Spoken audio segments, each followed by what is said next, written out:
Estamos de volta com Frente a Frente, vamos para o nosso terceiro e último bloco.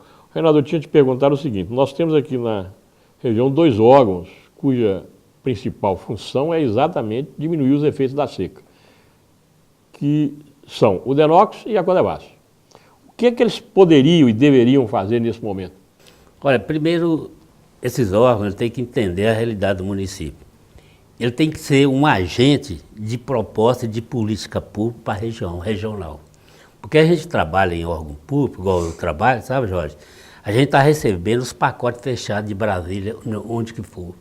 Que não conhece a realidade. Que não conhece a realidade, aqui não adequa para a gente aqui. Então, acho que a primeira função, tanto do DENOX quanto do Codevasf, seria aproveitar o potencial técnico dos seus funcionários e montar propostas condizentes com a realidade do norte de Minas. Ou seja, os projetos para o governo têm que sair dessas unidades de planejamento, do DENOX e da Codevasf. E não deixar pegar o que está lá em Brasília e trazer para cá para a gente adequar.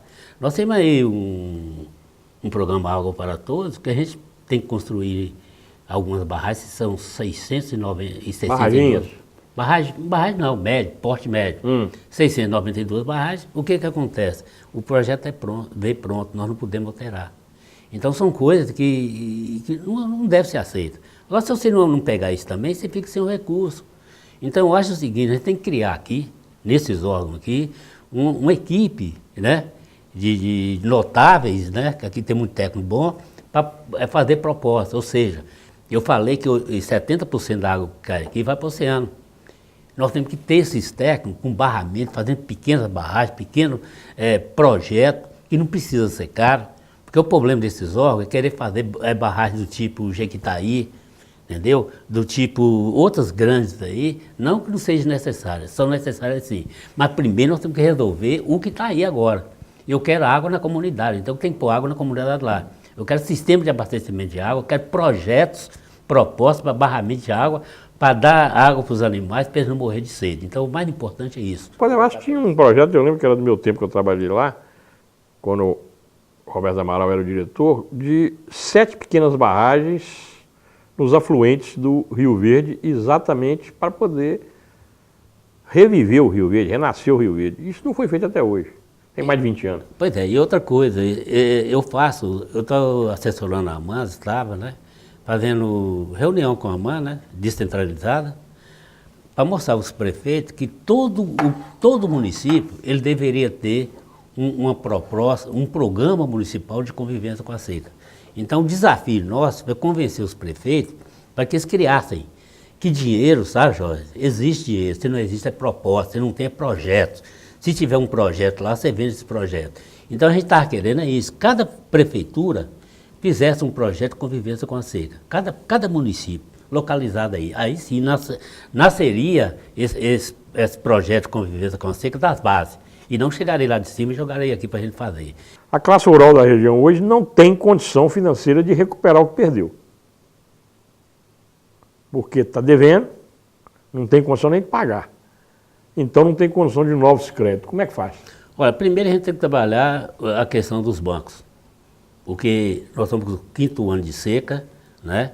Então a última negociação de dívida aqui que aconteceu aqui foi até 2006. Projetos elaborados antes de 2006, a gente conseguiu prorrogar, renegociar. Então 2006, são 10 anos, entendeu?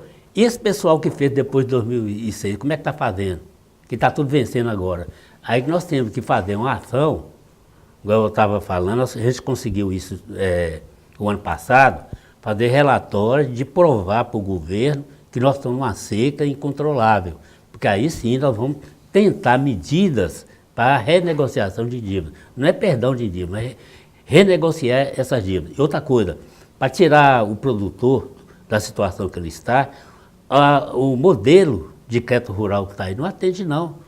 Então nós temos que pegar um projeto, por exemplo, a questão do juro, tá? Ver qual seria esse juro aplicável a esses novos projetos. Outra coisa, o prazo. O prazo nosso aqui normalmente, Jorge, é de 10 anos. Normalmente são 3 anos de carência e 7 para pagar. Os manos acham que tem que prolongar esse prazo. Mas tem que ser. Nós temos que ter pelo menos uns 20 anos para a gente começar a acertar, corrigir o estrago que está aí. entendeu? Nós temos que recuperar a economia gastando. A Emater tem uma ideia mais ou menos aí de quanto seria necessário para recuperar tudo que perdeu?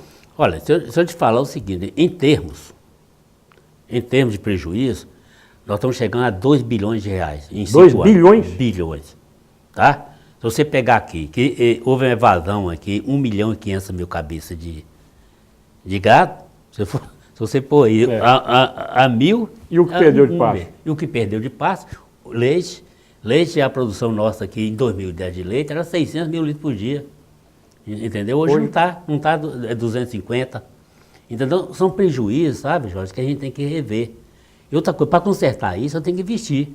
Agora, alguém tem que pegar esse relatório e ir para a Câmara defender. Nossos deputados, não? Os nossos deputados, cadê os nossos deputados? Então, isso nós temos que chamar a atenção, que proposta nós temos. Tem que ter alguém para pegar isso aqui e levar para frente, politicamente. Enquanto técnico, a gente está aí com as soluções. Agora, politicamente, não é nossa área. Quer dizer que, para concluir, nosso tempo está terminando, você acha que se não tiver uma intervenção forte do governo esse ano, a situação é dramática? É complicado, que já está complicado, vai piorar mais ainda, tá? Então, e outra coisa, a situação, inclusive, política está muito tensa. Então, você pega a tensão política, a social, da sede, da fome, essas coisas tudo, complica mais ainda. Então, eu acho que a gente tem que olhar isso com mais carinho, olhar... Mas essa ação tem que ser rápida. Tem que ser rápida. Então, a gente tem que deslanchar isso.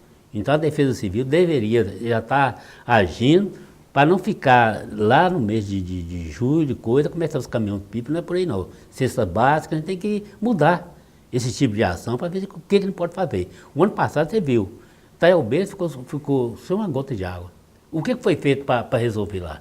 Não, choveu, todo mundo esqueceu. E aí? Como é que vai fazer? Então, vários municípios aí foram abastecidos, tá? Caminhão-pipa a cidade, sede. E aí, esse ano vai acontecer a mesma coisa? Nós vamos ter água suficiente? Não choveu? Então essas coisas têm que ser repensadas. Será que Itaiobê está pensando na estratégia de não acontecer o que aconteceu ano passado? Então essas coisas a gente tem que pensar, sabe? Os políticos têm que começar a agir, entendeu? Não esquecer, não. Acho que choveu bem em janeiro que resolveu a situação. Não, resolveu não. Então a gente tem que realmente ter propostas inteligentes e para a gente sair disso aqui. Senão, cada vez, eu estou falando, nós temos mais 2 anos ainda, prováveis de seca. Tomara que não acontecesse não, mas a previsão de chuva mesmo é para 2018. Com esses alertas do Reinaldo, da Emater, nós estamos encerrando esse frente a frente. E fica esse alerta aí. Se não houver providências sérias e rápidas das autoridades, o norte de Minas pode realmente sofrer uma hecatombe. Muito obrigado.